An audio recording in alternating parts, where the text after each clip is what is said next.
Centre for integrated rural and tribal development CIRTD पक्षर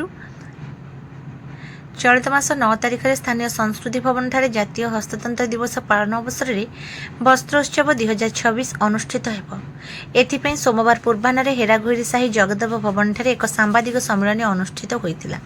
वस्त्रोत्सवर आयोजक रुचिमित्रा जगदेव महापात्र उत्सवर आभिमुख्य संपर्क में सूचना प्रदान करथिले।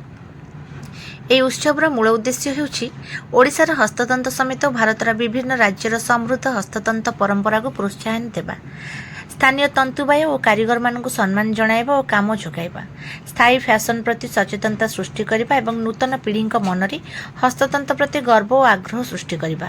ଏହି ସାମାଜିକ ପଦକ୍ଷେପକୁ ସଫଳ କରିବା ପାଇଁ ବଲିଉଡର ଜଣେ ପ୍ରସିଦ୍ଧ ଫ୍ୟାସନ୍ ଡିଜାଇନର, ଟେଲିଭିଜନ ଆଙ୍କର, ଶିଶୁ କଳାକାର, ଅଭିନେତା, ସେଲିବ୍ରିଟି ଷ୍ଟାଇଲିଷ୍ଟ, ରାପର ଏବଂ କୋରିଓଗ୍ରାଫର ଏଥିରେ ଯୋଗଦାନ କରିବେ। ଏହି କାର୍ଯ୍ୟକ୍ରମରେ WICCI, Odisha human rights council, Puri ଜିଲ୍ଲା ପ୍ରମୁଖ ସହଯୋଗ କରିବେ। ବ୍ୟାଙ୍କିଂ, ଆଇନ, ପ୍ରଶାସନ, ଶିକ୍ଷା, କଳା, ସଂସ୍କୃତି, ଉଦ୍ୟୋଗ ଏବଂ ସମାଜସେବା କ୍ଷେତ୍ରରେ ବିଶିଷ୍ଟ ବ୍ୟକ୍ତିବିଶେଷମାନେ ଏଥିରେ ସାମିଲ ହେବେ। କାର୍ଯ୍ୟକ୍ରମର ମୁଖ୍ୟ ଆକର୍ଷଣ ଜାତୀୟ ହସ୍ତତନ୍ତ ଦିବସ ପାଳନ, ଭବ୍ୟ ହସ୍ତତନ୍ତ ଫ୍ୟାସନ୍ ଶୋ, ବର୍ଷରୁ 3 ବର୍ଷରୁ ବୟସ୍କ ପର୍ଯ୍ୟନ୍ତ ପ୍ରତିଯୋଗୀଙ୍କ ଅଂଶଗ୍ରହଣ କରିବେ।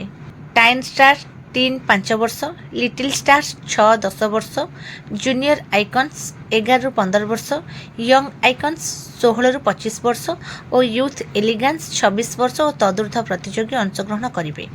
ଓଡ଼ିଶା ସମେତ ଭାରତର ସମସ୍ତ ହସ୍ତତନ୍ତର ବ୍ୟବହାରକୁ ପ୍ରୋତ୍ସାହନ ଦେବା, ତନ୍ତୁବାୟ ଓ କାରିଗରମାନଙ୍କ ଅବଦାନକୁ ସମ୍ମାନ ଜଣାଇବା, ସ୍ଥାୟୀ ଓ ନୈତିକ ଫ୍ୟାସନକୁ ପ୍ରୋତ୍ସାହନ ଦେବା, ନୂତନ ପିଢ଼ିଙ୍କୁ ଭାରତର ହସ୍ତତନ୍ତ ପରମ୍ପରା ସହିତ ପରିଚିତ କରାଇବା, ହସ୍ତତନ୍ତର ସାଂସ୍କୃତିକ ଓ ଆର୍ଥିକ ଗୁରୁତ୍ୱ ସମ୍ପର୍କରେ ସଚେତନତା ସୃଷ୍ଟି କରିବା। ଏଥିରେ ସମ୍ମାନିତ ଅତିଥି ଭାବେ ଡକ୍ଟର ଧୀରେନ ରାୟ, ପୁରୀ ଅର୍ବାନ୍ କୋଅପରେଟିଭ ବ୍ୟାଙ୍କର ନିର୍ଦ୍ଦେଶକ ଡକ୍ଟର ପ୍ରଧାନ ଧୀରେନ ରାୟଶ୍ରୀ, ଅବସରପ୍ରାପ୍ତ ବ୍ୟାଙ୍କିଂ ଅଧିକାରୀ କୈଳାସ ଚନ୍ଦ୍ର ସାହୁ, IW ଶ୍ରୀକ୍ଷେତ୍ର ସଭାନେତ୍ରୀ ରାଜଲକ୍ଷ୍ମୀ ଦାସ ଓ ସମ୍ପାଦିକା ମିନତୀ ନାୟକ ଓ CRITDର ସଭ୍ୟମାନେ ଯୋଗ ଦେଇଥିଲେ।